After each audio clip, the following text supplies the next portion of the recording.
Hello साथियों, नमस्कार। आपका अपना यूट्यूब चैनल आज यस बिहार वाला पर आपका स्वागत है।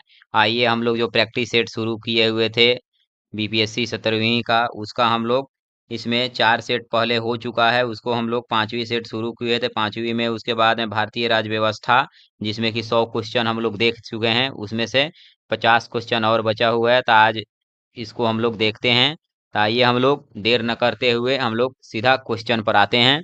क्वेश्चन नंबर जो है 101, ये जो है कह रहा है कि निम्नलिखित में से किस असाधारण परिस्थितियों में संविधान सांसद को राज्य सूची से सूचीबद्ध किसी भी मामले पर कानून बनाने का अधिकार देता है। सही कूट चुने, तो इसमें हम लोग को सही कूट चुनना है। तो हम लोग देखते हैं, राष्ट्रपति शासन के दौरान। दूसरा जो कह रहा है अंतर्राष्ट्रीय समझौतों को लागू करना। तीसरा जो कह रहा है जब राज्य अनुरोध करते हैं। चौथा जो कह रहा है जब सर्वोच्च न्यायालय ऐसा करने को कहता है। पांचवा जो कह रहा है राष्ट्रीय आपातकाल के दौरान। छठा जो कह रहा है जब राज्यसभा कोई प्रस्ताव पारित करती है। तो सही कूट हम लोग को चुनना है। तो आइए हम लोग देखते हैं। इसमें जो हो जाएगा 1 2 3 4 5, यानी सभी का सभी हो जाएगा। तो 1 2 3 4 5, यानी ऑप्शन नंबर इसका जो उत्तर होगा वो सी होगा। ऑप्शन नंबर सी इसका सही उत्तर होगा। आइए अगला जो क्वेश्चन है 102 नंबर, उसको हम लोग देखते हैं। 102 नंबर जो क्वेश्चन कह रहा है, ये कह रहा है कि निम्नलिखित कथनों पर विचार करें, कौन सा कथन इसमें सही है। तो आइए हम लोग देखते हैं, विचार करते हैं। पहला जो है राज्यपाल द्वारा विधानमंडल द्वारा पारित विधेयक को राष्ट्रपति के विचारार्थ सुरक्षित नहीं रख सकते। दूसरा जो कह रहा है केंद्र सरकार राज्य को निर्देश दे सकती है कि वह वित्तीय आपातकाल के दौरान राज्य विधानमंडल द्वारा पारित धन विधेयक और अन्य वित्तीय विधेयकों को राष्ट्रपति के विचारार्थ सुरक्षित रखे। तो इसमें से हम लोग को कथन सही चुनना है। तो इसमें से जो कथन सही हो रहा है केवल 2 हो रहा है। ऑप्शन नंबर बी इसका सही उत्तर हो जाएगा। आइए जो अगला क्वेश्चन है उसको हम लोग देखते हैं। क्वेश्चन नंबर 103, निम्नलिखित कथनों पर विचार करें, उपरोक्त में से कौन सा कथन गलत है। तो इसमें हम लोग को गलत गलत चुनना है। 103 नंबर में गलत चुनना है। तो आइए हम लोग देखते हैं। सरकारिया सरकारिया आयोग का गठन सरकार जनता संबंधों को सुधारने के लिए किया गया था। दूसरा जो कह रहा है राजकीय आयोग का गठन 1981 में किया गया था। तो हम लोग गलत चुनना था। तो इसमें से जो गलत है 1 2 दोनों गलत है, यानी ऑप्शन नंबर सी इसका सही उत्तर हो जाएगा। 104 नंबर क्वेश्चन हम लोग देखते हैं। अखिल भारतीय सेवा के संबंध में निम्नलिखित कथनों पर विचार करें।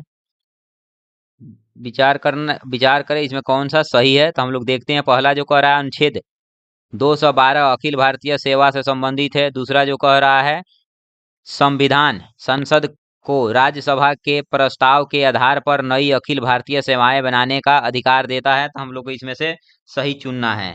तो 1 2 2, यानी दोनों का दोनों इसमें सही है। ऑप्शन नंबर सी इसका सही उत्तर होगा। ये जो हो जाएगा ऑप्शन नंबर केवल 2 होगा, क्योंकि अखिल भारतीय जो दिया गया है, ये जो दिया गया है केवल 2 कथन सही होगा। अखिल भारतीय जो दिया गया 212 में नहीं 312 में दिया गया है। ठीक, इसीलिए इसका 2 सही होगा, 1 गलत हो गया। तो ऑप्शन नंबर बी इसका सही उत्तर हो गया। आइए अगला जो क्वेश्चन है इसको हम लोग देखते हैं। क्वेश्चन नंबर 105, राज्य मनार समिति के संबंध में निम्नलिखित कथनों पर विचार करें। उपरोक्त में से कौन से कथन सत्य है। तो आइए हम लोग देखते हैं। इसमें भी पूछ रहा है कौन सा कथन सही है। इसकी नियुक्ति, पहला जो है इसकी नियुक्ति आंध्र प्रदेश सरकार द्वारा की गई थी। दूसरा जो है इसकी गठन राज्य सरकार संबंधों की जांच के लिए किया गया था। तीसरा जो है समिति ने 1971 में अपनी रिपोर्ट आंध्र प्रदेश सरकार को सौंपी। तो इसमें से हम लोग को सही चुनना है। तो सही जो इसमें से हो रहा है केवल 3 हो रहा है, यानी ऑप्शन नंबर सी इसका सही उत्तर हो जाएगा। ऑप्शन नंबर सी इसका सही उत्तर हो जाएगा। केवल 2 इसमें सही हो रहा है। ऑप्शन नंबर सी इसका सही उत्तर हो जाएगा। आइए अगला जो क्वेश्चन है उसको हम लोग देखते हैं। अगला क्वेश्चन 106 नंबर है। वित्तीय आयोग के संबंध में निम्नलिखित कथनों पर विचार करें, कौन सा कथन सही है। तो इसमें से हम लोग को सही चुनना है। पहला जो कह रहा है इसकी स्थापना भारतीय विधानसभा में भारतीय संविधान का अनुच्छेद 180 के तहत की गई थी। दूसरा जो कह रहा है यह एक यह एक अर्ध न्यायिक निकाय है। तीसरा जो कह रहा है इसका गठन प्रत्येक वर्ष राष्ट्रपति द्वारा किया जाता है। चौथा जो कह रहा है यह यह करों से प्राप्त शुद्ध आय को केंद्र और राज्यों के बीच बांटने के बारे में वित्त मंत्री को सिफारिश करता है। तो हम लोग को सही चुनना है, तो इसमें से सही केवल ऑप्शन नंबर हो रहा है वो, मतलब केवल 2 हो रहा है, केवल 2 हो रहा है, तो यानी ऑप्शन नंबर डी इसका सही उत्तर हो जाएगा। आइए जो अगला क्वेश्चन है उसको हम लोग देखते हैं। क्वेश्चन नंबर 107, पुंछी आयोग के संबंध में निम्नलिखित कथनों पर विचार करें, कौन सा कथन सही है। तो हम लोग देखते हैं इसमें एक मतलब कौन सही है, 3 दिया हुआ है। इसकी स्थापना भारत सरकार द्वारा 2005 में की गई थी। इसकी अध्यक्षता मदन मोहन पुंछी मदन मोहन पुंछी ने की थी।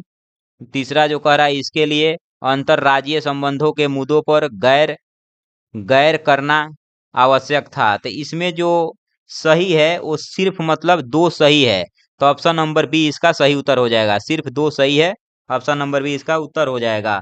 अगला जो क्वेश्चन है ये है 108 नंबर। इसको हम लोग देखते हैं, निम्नलिखित में से कौन सा अनुच्छेद राष्ट्रीय हित में राज्य सूची के किसी विषय के संबंध में कानून बनाने की संसद की शक्ति से संबंधित है। तो ये जो शक्ति है ये अनुच्छेद 249, ऑप्शन नंबर इसका जो हो जाएगा सी सही उत्तर हो जाएगा। Option number C 249।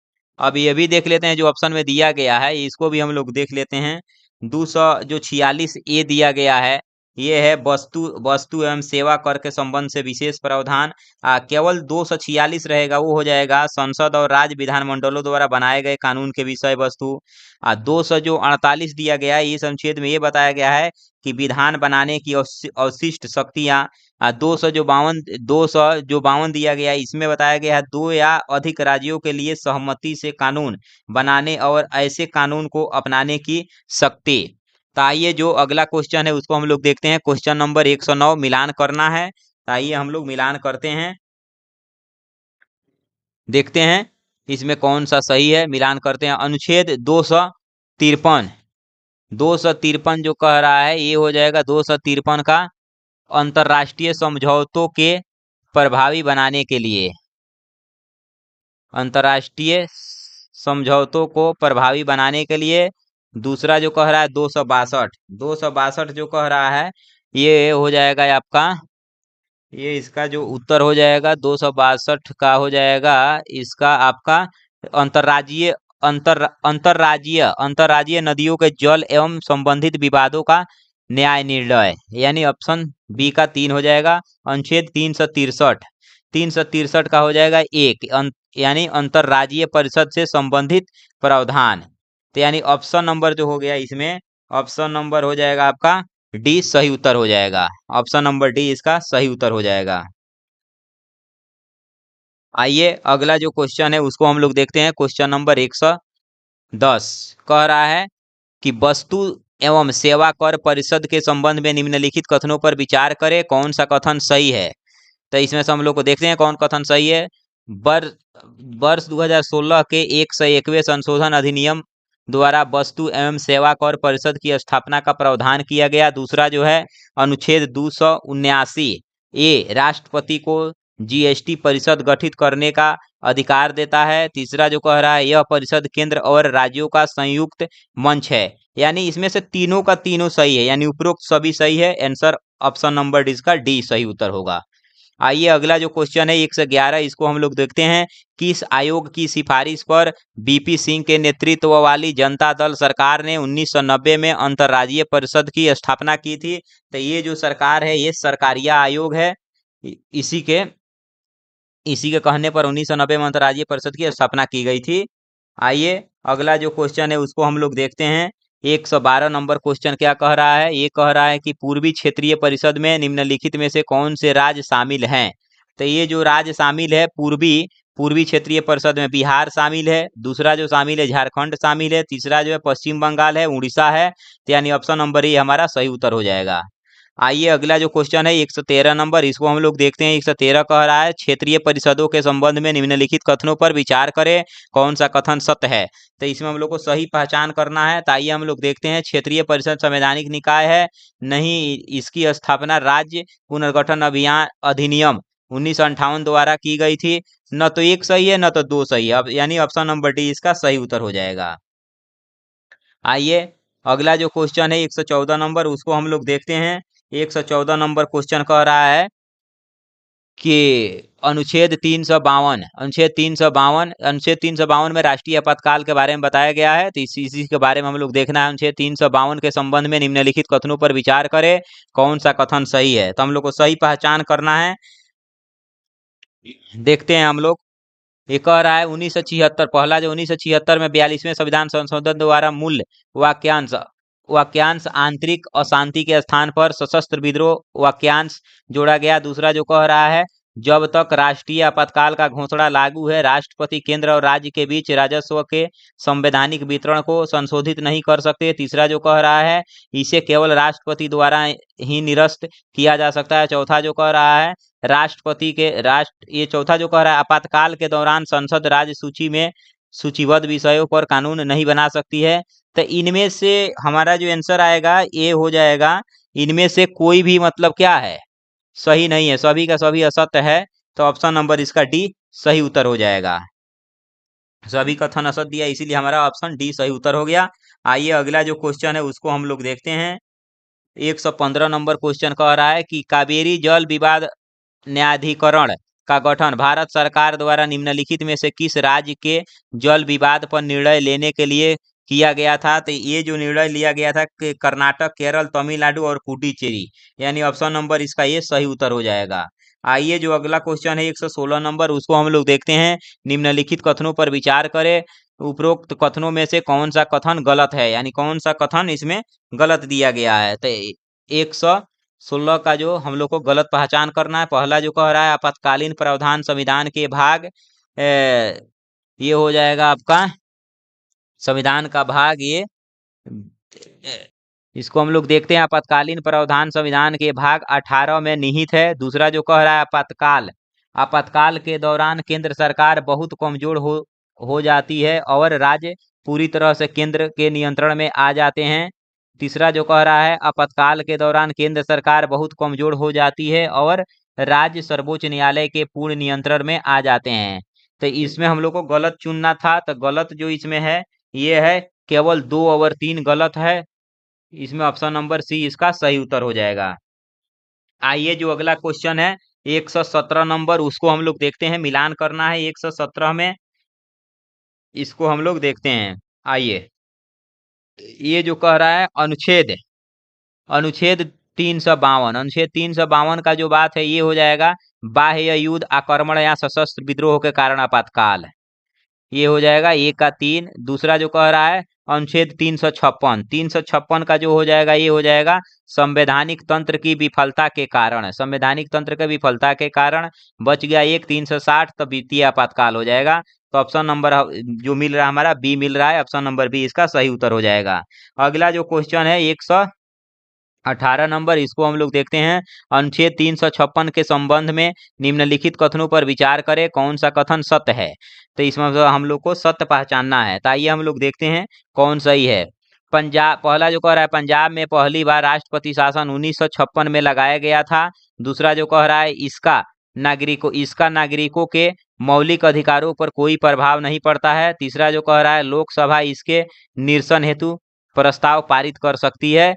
तो इसमें जो सत्य पहचान करना है इसमें केवल मतलब 2 सही हो रहा है, ऑप्शन नंबर सी इसका सही उत्तर हो जाएगा। आइए ये जो अगला क्वेश्चन है उसको हम लोग देखते हैं। ये जो पंजाब में राष्ट्रपति पहला जो शासन है 1950 से अब से लेकर 125 से ज्यादा मौके पर राष्ट्रपति शासन लगाया जा चुका है 1950 से लेकर अब तक, ठीक। तो आइए अब हम लोग देखते हैं अगला जो क्वेश्चन है 119 नंबर, निम्नलिखित कथनों पर विचार करें, कौन सा कथन इसमें गलत है। तो हम लोग देखते हैं। पहला कह रहा है अब तक 4 बार राष्ट्रीय आपातकाल की घोषणा की जा चुकी है, 1962, 1965, 1971 और 1975 में। दूसरा जो कह रहा है अनुच्छेद 355 केंद्र और राज्य को बाहरी आक्रमण और आंतरिक अशांति से बचाने का दायित्व डालता है। तो इसमें से हम लोग को गलत पहचान करना है। तो गलत जो हो जाएगा इसमें हमारा है गलत, केवल एक गलत है, यानी ऑप्शन नंबर इसका ए हो जाएगा। सही उत्तर ऑप्शन नंबर ए हो जाएगा। आइए क्वेश्चन नंबर 120 हम लोग देखते हैं। उत्तर पूर्वी परिषद के संबंध में निम्नलिखित कथनों पर विचार करें, कौन सा कथन सही है। तो इसमें हम लोग विचार करते हैं, सही पहचान करना है 120 का। देखते हैं हम लोग 120 कह रहा है, पहला जो उत्तर पूर्वी परिषद का गठन उत्तर पूर्वी परिषद अधिनियम 1971 द्वारा किया गया था। दूसरा जो कह रहा है पूर्वोत्तर परिषद क्षेत्रीय परिषदों के अंतर्गत आती है। तीसरा जो कह रहा है पूर्वोत्तर परिषद का गठन राज्य पुनर्गठन अधिनियम 1956 द्वारा किया गया। चौथा जो कह रहा है 2002 में सिक्किम को उत्तर पूर्वी परिषद के 8वें सदस्य के रूप में शामिल किया गया। तो इसमें से हम लोग को सही पहचान करना है। तो सही जो हो रहा है केवल 1 और 4 सही हो रहा है, तो यानी ऑप्शन नंबर सी हमारा सही उत्तर हो जाएगा।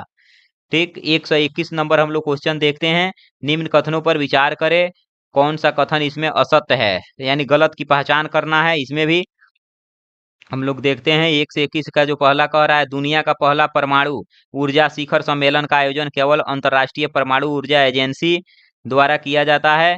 दूसरा जो कह रहा है, भारत में कुल नवीनीकरणीय ऊर्जा मिश्रण में परमाणु ऊर्जा केवल 16% का योगदान देती है।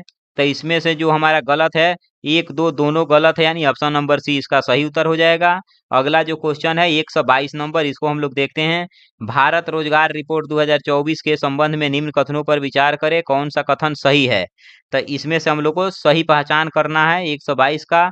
आइए देखते हैं, पहला जो कह रहा है, नीति आयोग और अंतर्राष्ट्रीय श्रम संगठन ने भारत रोजगार रिपोर्ट 2024 शीर्षक से यह रिपोर्ट जारी की है। दूसरा जो कह रहा है, सूचकांक 10 श्रम बाजार परिणाम संकेतकों पर आधारित है। तीसरा जो कह रहा है 2022 में भारत में महिला श्रम बल भागीदारी दर मतलब 32.8% है। ये साथियों 32.8% पुरुषों यानी लगभग 72.2% की तुलना से 2.3 गुना कम है।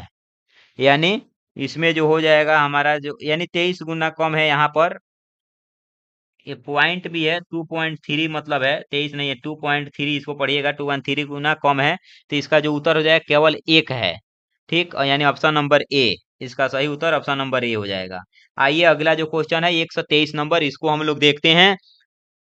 फूड फूड वेस्ट इंडेक्स, इसको शॉर्ट में बोला जाता है FWI, यानी फूड वेस्ट इंडेक्स रिपोर्ट 2024 के संदर्भ में कथनों पर विचार करना है। करंट शुरू है, हम लोग देखते हैं कौन सा कथन इसमें सत्य है। तो हम लोग को सत्य पहचान करना है। आइए देखते हैं, पहला जो कर रहा है, यह रिपोर्ट संयुक्त राष्ट्र पर्यावरण कार्यक्रम यानी UNEP और waste waste and resources action programme द्वारा जारी किया जाता है। दूसरा जो कह रहा है, वर्ष 2022 में प्रति व्यक्ति औसत भोजन बर्बादी 132 किलोग्राम थी। तीसरा जो कह रहा है, ठंडे देशों के घरों में प्रति व्यक्ति अधिक खाद्य वेस्ट उत्पन्न होता है। तो इसमें से हम लोग सही जो पहचान करना है केवल 1 और 2 इसमें सही उत्तर हो जाएगा। आइए जो अगला क्वेश्चन है उसको हम लोग देखते हैं। 124 नंबर क्या कह रहा है, निम्न कथनों पर विचार करें, असत्य कथन का चयन करना है इसमें, यानी गलत पहचानना है। पहला जो कह रहा है, इसमें अंतर्राष्ट्रीय खगोलीय संघ ने चंद्रयान 3 के लैंडिंग स्थल हेतु स्टेशन दुर्गा शक्ति नाम को मंजूरी प्रदान की है। दूसरा जो कह रहा है, प्रधानमंत्री ने चंद्रयान 2 दुर्घटना स्थल का नाम जवाहर पॉइंट रखा था। तो इसमें से हम लोग को गलत पहचान करना है। तो इसमें से 1 2 दोनों गलत है, यानी ऑप्शन नंबर सी इसका सही उत्तर हो जाएगा। आइए जो अगला क्वेश्चन है 125 नंबर, उसको हम लोग देखते हैं। अगला क्वेश्चन 125 कह रहा है, चर्चा में रहे मिशन दिव्यास्त्र का संबंध है। तो ये दिव्यास्त्र का जो संबंध है मिसाइल से है। ऑप्शन नंबर बी इसका सही उत्तर हो जाएगा। 126 नंबर क्वेश्चन कह रहा है, निम्न कथनों पर विचार करें, कौन सा इसमें मतलब असत्य है। तो आइए हम लोग देखते हैं, पहला कह रहा है कि ऑपरेशन इंद्रावती का संबंध अशांत हेती से भारतीय नागरिकों को निकालकर डोमिनियन गणराज्य पहुंचाने से है। हेती कैरिबियन सागर और प्रशांत महासागर के मध्य स्थित देश है। तीसरा जो कह रहा है, प्रधानमंत्री मोदी को नेपाल के सर्वोच्च नागरिक सम्मान ऑर्डर ऑफ द ड्रूक गलायोपो से सम्मानित किया गया। तो इसमें से हम लोग गलत जो पहचान करना है, केवल मतलब 2 गलत है। इसमें केवल 2 गलत है, यानी ऑप्शन नंबर बी इसका सही उत्तर हो जाएगा। अगला जो क्वेश्चन है 127 नंबर, उसको हम लोग देखते हैं। संयुक्त राष्ट्र विश्व जल रिपोर्ट 2024 के संबंध में निम्न कथनों पर विचार करें, कौन सा कथन सत्य है? तो इसमें जो सही है इसको हम लोग देखना है। मीठे पानी की निकासी में 72% हिस्सा कृषि का है। दूसरा जो कह रहा है चाट झील का आकार पिछले 60 वर्षों में 90% कम हो गया है। तो इसमें से हम लोग को सही चुनना है। तो इसमें से जो सही 1 2 दोनों का दोनों सही है, तो यानी ऑप्शन नंबर इसका सी सही उत्तर हो जाएगा। अगला क्वेश्चन 128 नंबर है। लैंगिक असमानता सूचकांक 2022 के संबंध में निम्न कथनों पर विचार करें, उपरोक्त में से कितने कथन असत्य है, यानी गलत पहचान करना है। तो आइए हम लोग देखते हैं। पहला क्या कह रहा है, यह रिपोर्ट यूएनडीपी द्वारा जारी किया जाता है। दूसरा जो कह रहा है रिपोर्ट में भारत 0.437 स्कोर के साथ 111वें स्थान पर रहा है। तीसरा जो कह रहा है रिपोर्ट में स्वीडन को शीर्ष स्थान प्राप्त हुआ है। तो यानी गलत हम लोग को पहचान करना था। तो इसमें से केवल 2 गलत है, यानी ऑप्शन नंबर बी इसका सही उत्तर हो जाएगा। केवल इसमें दो गलत है, केवल 2 गलत है, तो ऑप्शन नंबर बी सही उत्तर हो गया। आइए 129 नंबर हम लोग देखते हैं। 129 क्या कह रहा है? 129 कह रहा है कि निम्न कथनों पर विचार करें, कौन सा कथन सत्य है। तो इसमें से सही कथन का चयन करना है।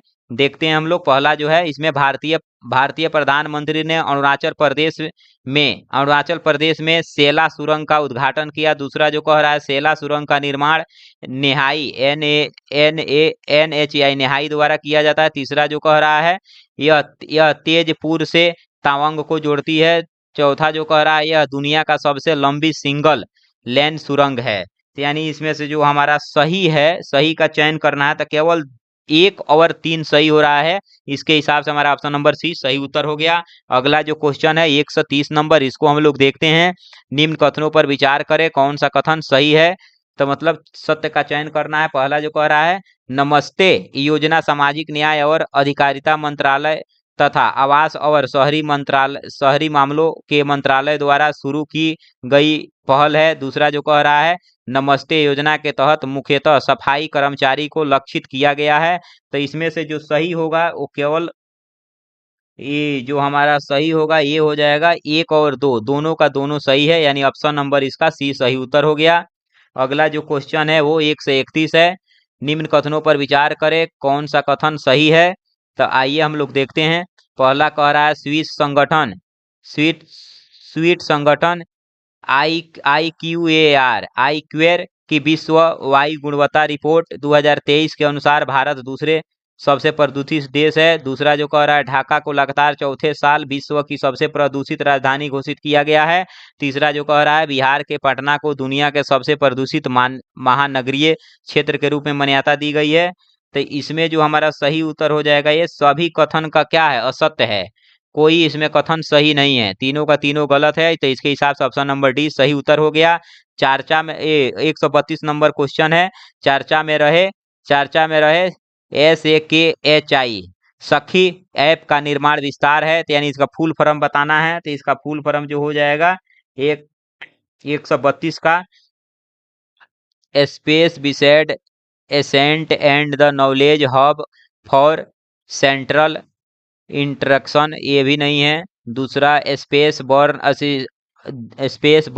Assist and knowledge hub for command interaction, ये भी नहीं है। तीसरा जो हो गया space burn assistant and knowledge house for central interaction, ये भी नहीं है। उपरोक्त में से कोई नहीं है। ऑप्शन नंबर डी इसका सही उत्तर हो जाएगा। इसका जो साखी का जो फुल फॉर्म है ये है स्पेस बर्न, आप लोग सुन लीजिए एक बार इसका क्या फुल फॉर्म है। Space burn assistant and knowledge hub for crew interaction, ये सही इसका फुल फॉर्म है। अगला जो क्वेश्चन है 133 नंबर, इसको हम लोग देखते हैं। निम्न कथनों पर विचार करें, कौन सा कथन सत्य है। तो हम लोग को सही की पहचान करना है 133 में। तो हम लोग देखते हैं। पहला जो है 29वें देवी शंकर अवस्थी पुरस्कार से युवा युवा आलोचक प्रशांत को सम्मानित किया गया है। दूसरा जो है हाल ही में गुरुड़ एयरो स्पेस द्वारा सीमा गश्ती निगरानी ड्रोन त्रिशूल लॉन्च किया गया। तो सही पहचान करना, इसमें जो सही है केवल 2 सही है। ऑप्शन इसमें केवल 2 सही है। इसका उत्तर ऑप्शन नंबर बी हो गया सही उत्तर। आइए 134 नंबर हम लोग क्वेश्चन देखते हैं। चर्चा में रहे स्थल पांडुला गट्टा किस राज्य से संबंधित है? तो ये जो राज्य है ये तेलंगाना है। ऑप्शन नंबर इसका डी सही उत्तर हो गया। आइए जो अगला क्वेश्चन है 135 नंबर, इसको हम लोग देखते हैं। 135 नंबर जो क्वेश्चन कह रहा है, निम्न कथनों पर विचार करें, असत्य कथन का चयन करें। तो इसमें गलत पहचान करना है, तो हम लोग देखते हैं। पहला जो है टाइगर टाइगर ट्रायम्फ अभ्यास भारत और बांग्लादेश के मध्य आयोजित किया गया है। दूसरा जो कह रहा है विशेष ब्रूम एक स्वदेशी रूप से विकसित राइफल का प्रकार है। तो इसमें से असत्य पहचानना है, तो एक दो दोनों इसमें से क्या है, गलत है। तो यानी ऑप्शन नंबर इसका सी सही उत्तर हो गया। आइए अगला जो क्वेश्चन है 136 नंबर, उसको हम लोग देखते हैं। निम्न कथनों पर विचार करें, सत्य कथन का चयन करें। इसमें सही पहचान करना है 136 का। तो इसमें सही जो है सक्षम ऐप सुप्रीम कोर्ट द्वारा लॉन्च किया गया। दूसरा जो है डोल यात्रा महोत्सव भगवान शिव को समर्पित है। तो इसमें से न एक सही है न दो सही है, यानी ऑप्शन नंबर डी इसका सही उत्तर हो गया। 137 नंबर इसमें हम लोग को देखना है क्वेश्चन।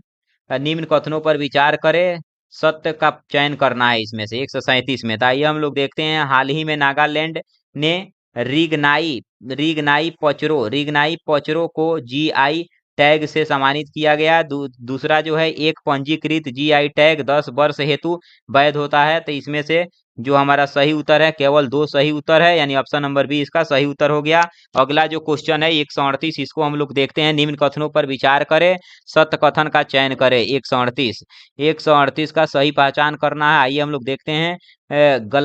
गयाल सुंग परियोजना का संबंध भारत एवं म्यांमार से है। दूसरा जो है गगन शक्ति यानी 2024 का आयोजन बेंगलुरु से किया गया है। तीसरा जो है सीबी जिल ऐप भारतीय निर्वाचन आयोग द्वारा लॉन्च किया गया। तो सही पहचान जो है इसमें से केवल 3 सही है, यानी ऑप्शन नंबर बी इसका सही उत्तर हो गया, केवल 3। आइए अगला जो क्वेश्चन है 139 नंबर, इसको हम लोग देखते हैं। कह रहा है कि आईएमटी ट्रीलेट 2024 के संबंध में निम्न कथनों पर विचार करें। इसमें असत्य कौन है? तो यानी असत्य गलत की पहचान करना है। तो हम लोग देखते हैं। यह भारत मोजम्बिक और तंजानिया के मध्य त्रिपक्षीय अभ्यास है। दूसरा जो कह रहा है यह अभ्यास का तीसरा संस्करण है। तीसरा जो कह रहा है भारतीय नौसेना के जहाज आईएनएस और आईएनएस किरपाण इनमें भाग लेंगे। तो इसमें से असत्य पहचान करना है। तो केवल इसमें 2 और 3 क्या है, गलत है, असत्य है। तो ऑप्शन नंबर बी इसका सही उत्तर हो गया। आइए 140 नंबर क्वेश्चन हम लोग देखते हैं। कह रहा है कि पॉइंट नमो के संबंध में निम्न कथनों पर विचार करें। कौन सा कथन मतलब असत्य है? इसमें से असत्य पहचान करना है। तो देखते हैं हम लोग। ब्रिटेन निवासी ब्राउन पॉइंट नमो तक पहुंचने वाले प्रथम व्यक्ति बन गए हैं। दूसरा जो कह रहा है यह पृथ्वी का सबसे दूरस्थ बिंदु है। तीसरा जो कह रहा है यह न्यूजीलैंड के पूर्व में दक्षिणी प्रशांत महासागर में स्थित है। यानी इसमें सभी के सभी कथन क्या है, सही है, यानी ऑप्शन नंबर डी इसका सही उत्तर हो गया। इसमें कोई गलत नहीं था। अगला जो क्वेश्चन है 141 नंबर, इसको हम लोग देखते हैं। 141 कह रहा है निम्न कथनों पर विचार करें, कौन सा कथन सत्य है, यानी सही पहचान करना है। आइए देखते हैं। पहला कह रहा है नीम का शहद पुस्तक के लेखक डॉक्टर राजवर्धन आजाद हैं। दूसरा जो कह रहा है 15-17 मार्च 2024 को पटना में 30वां राष्ट्रीय राज्य निर्वाचन आयुक्त सम्मेलन आयोजित किया गया। तो ये जो इसका सही उत्तर हो जाएगा ये हो जाएगा, और केवल एक सही है, यानी ऑप्शन नंबर ए इसका सही उत्तर हो गया। 142 नंबर अगला क्वेश्चन है, उसको हम लोग देखते हैं। 142 क्या कह रहा है कि निम्न कथनों पर विचार करें, कौन सा कथन मतलब असत्य है। असत्य का चयन करना है, गलत का इसमें चुनना है। तो देश भर में पहला जो कह रहा है देश भर में बिहार स्टार्टअप रैंकिंग में 9वें स्थान पर है। दूसरा जो कह रहा है पूर्वी चंपारण निवासी केसर राज का संबंध शतरंज से है। तीसरा जो कह रहा है रामनाथ गोयनका पुरस्कार का संबंध साहित्य लेखन से है। तो इसमें से 2 और 3 क्या है, असत्य है। इसमें से जो ऑप्शन नंबर सी इसका सही उत्तर हो जाएगा। अगला जो क्वेश्चन है 143 नंबर, उसको हम लोग देखते हैं। लुइस मेन मेन मोटे नेग्रो किस देश के नए प्रधानमंत्री नियुक्त किए गए हैं? तो ये जो प्रधानमंत्री है पुर्तगाल का प्रधानमंत्री है। ऑप्शन नंबर सी इसका सही उत्तर हो गया। 144 नंबर अगला क्वेश्चन है, सरकारी ई मार्केट प्लेस के संदर्भ में निम्नलिखित कथनों पर विचार करें, कौन सा कथन सत्य है? तो आइए हम लोग देखते हैं कौन सा कथन सही है। पहला जो है इसमें, एक विक्रेता पंजीकरण, ऑर्डर प्लेसमेंट और भुगतान प्रसंस्करण में मानवीय हस्तक्षेप को काफी हद तक समाप्त कर देता है। दूसरा जो कह रहा है, सरकार में विक्रेताओं के लिए जीईएम पोर्टल पर बेचे जाने वाले उत्पादों पर मूल देश का नाम प्रदर्शित करना अनिवार्य कर दिया है। तीसरा जो कह रहा है, यह भारतीय बाजार में विदेशी निवेशकों के प्रवेश को सीमित करता है। तो इसमें से हम लोग को सही पहचान करना, इसमें से केवल मतलब दो मतलब सही है, केवल दो सही है। ठीक है, तो ऑप्शन नंबर बी इसका सही उत्तर हो गया। अगला जो क्वेश्चन है 145 नंबर, इसको हम लोग देखते हैं। इंडो पैसिफिक इकोनॉमिक फ्रेमवर्क के संदर्भ में निम्नलिखित में से कितने कथन सही है? तो इसमें से हम लोग को कितने कथन सही है इसको हम लोग देखते हैं। 145 का पहला जो है ये कह रहा है कि इसका उद्देश्य सदस्य देशों के बीच सख्त टैरिफ कटौती के साथ मुक्त व्यापार समझौता स्थापित करना है। दूसरा जो कह रहा है, निष्पक्ष एवं लचीला व्यापार आईपीईएफ के स्तंभों में से है, एक है, स्तंभों में से एक है। तीसरा जो कह रहा है, आईईपीएफ में भाग लेने वाले सभी देशों ने ट्रांस पैसिफिक पार्टनरशिप के लिए व्यापक और प्रगतिशील समझौतों पर हस्ताक्षर किए हैं। तो इसमें से जो हमारा कूट के उपयोग करके सही उत्तर को चुनना था, तो इसमें से हमारा केवल एक सही हो रहा है, यानी ऑप्शन नंबर ए इसका सही उत्तर हो गया। अगला जो क्वेश्चन है 146 नंबर, उसको हम लोग देखते हैं। 146 कह रहा है, double asteroid redirection test mission संदर्भ में निम्नलिखित कथनों पर विचार करें, कितने कथन इसमें सही है? तो आइए हम लोग देखते हैं। पहला जो है, यह नासा का एक अंतरिक्ष मिशन था जिसका उद्देश्य पृथ्वी के निकट स्थित वस्तुओं के विरुद्ध ग्रहीय रक्षा की विधि का परीक्षण करना था। दूसरा जो है, यह मिशन गतिज प्रभावक अंतरिक्ष यान का उपयोग करके क्षुद्र ग्रह विक्षेपण की तकनीक का प्रदर्शन करने वाला पहला मिशन था। तीसरा जो कह रहा है, मिशन की सफलता के मानदंडों के क्षुद्र ग्रह डीडीमोस के एक उपग्रह डीमोफोर्स की कक्ष को पूरी तरह से बदलना शामिल था।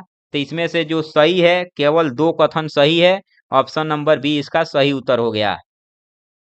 आइए जो अगला क्वेश्चन है 147 नंबर, उसको हम लोग देखते हैं। 147 कह रहा है कि विश्व प्रसन्नता रिपोर्ट 2024 के संदर्भ में निम्नलिखित कथनों पर विचार करें, उपयुक्त में से कितने कथन सत्य है, यानी इसमें से कितने कथन सही है? तो इसको हम लोग देखते हैं। पहला कह रहा है, रिपोर्ट के अनुसार विश्व के सबसे बड़े देशों में से कोई भी सबसे खुशहाल देशों में शामिल नहीं है। दूसरा जो कह रहा है, रिपोर्ट में पाया गया कि विश्व के अधिकांश क्षेत्रों में युवा पीढ़ी अपने पुराने पीढ़ियों की तुलना में अधिक खुश थी। तीसरा जो कह रहा है, सूचकांक में भारत की रैंकिंग पिछले वर्ष की तुलना में सुधरी है। तो इसमें से केवल जो सही हो रहा है, केवल दो सही हो रहा है, यानी ऑप्शन नंबर बी इसका सही उत्तर हो गया। आइए जो अगला क्वेश्चन है 148, उसको हम लोग देखते हैं। अंतर्राष्ट्रीय दूरसंचार संघ के संदर्भ में निम्नलिखित कथनों में से कौन सा सही है? तो सही पहचान करना है। पहला जो है इसमें देखते हैं हम लोग, यह एक गैर सरकारी संगठन है जो कि वैश्विक दूरसंचार प्रयासों का समन्वयन करता है। दूसरा जो है इसमें ये कह रहा है कि यह रेडियो स्पेक्ट्रम आवृत्तियों के प्रबंधन आवंटन करता है। तो इसमें से कूट का प्रयोग करके सही उत्तर चुनना था। तो इसमें से जो हमारा सही उत्तर हो जाएगा, ये हो जाएगा, केवल दो हो जाएगा सही उत्तर, ऑप्शन नंबर बी इसका सही उत्तर हो गया। अगला जो क्वेश्चन है 149 नंबर, इसको हम लोग देखते हैं। निम्नलिखित में से कौन सा शंघाई सहयोग संगठन स्टार्टअप फोरम का प्राथमिक उद्देश्य है? तो ये जो उद्देश्य है ये है, देखते हैं। ए, सदस्य राज्यों के बीच सांस्कृतिक आदान प्रदान कार्यक्रमों को बढ़ावा देना। दूसरा जो कह रहा है, एससीओ सदस्य देशों के स्टार्टअप के बीच सहयोग और नवाचार को बढ़ावा देना। तो इसमें से हम लोग को जो क्या उद्देश्य देखना है, तीसरा जो है एससीओ के अंतर्गत संघर्षरत स्टार्टअप को वित्तीय सहायता प्रदान करना। चौथा जो कह रहा है एससीओ के अंतर्गत स्टार्टअप को तकनीकी सहायता प्रदान करना। तो इसमें से जो हमारा उत्तर होगा ये हो जाएगा ऑप्शन नंबर बी, इसका सही उत्तर हो जाएगा। एससीओ सदस्य देशों का स्टार्टअप के बीच सहयोग और नवाचार को बढ़ावा देना। अगला जो लास्ट क्वेश्चन है ये है 150 नंबर, निम्नलिखित में से कौन सा इसरो के अंतरिक्ष विज्ञान और प्रौद्योगिकी जागरूकता प्रशिक्षण कार्यक्रम का प्राथमिक उद्देश्य है। तो इसका जो उद्देश्य है यह देखते हैं हम लोग क्या उद्देश्य है। इसका उद्देश्य है छात्रों के बीच अंतरिक्ष विज्ञापन में रुचि और संभावित करियर उत्पन्न करना, यानी ऑप्शन नंबर डी इसका सही उत्तर हो गया। साथियों क्वेश्चन लंबा लंबा दिया हुआ है, थोड़ा सा कथन इसमें देखना है, असत्य सत्य का ये ज्यादा है। एग्जाम में आपको इसे देखने को क्वेश्चन मिलेगा। इस बार आयोग जो है वो पहले ही सूचित कर चुका है कि एग्जाम पैटर्न में थोड़ा सा बदलाव होने की है उम्मीद है, लेकिन आयोग का क्या है, लेकिन पिछले स्तर से ही क्वेश्चन रहेगा, लेकिन थोड़ा बहुत तो देखने को मिलेगा ही। ठीक है साथियों, आप लोग चैनल को सब्सक्राइब कर लीजिए और अपने साथियों को भी भेज दीजिए, शेयर कर दीजिए, ताकि वो लोग भी इसका मतलब लाभ ले सके जो लोग एग्जाम देंगे। और इसमें काफ़ी मेहनत भी लगता है। आप लोग से हम यही कहेंगे, अगर कुछ आपको ऐसे कमी बेसी लगता है तो मुझे कमेंट में ज़रूर बताएं। ठीक, इसके लिए बहुत बहुत धन्यवाद।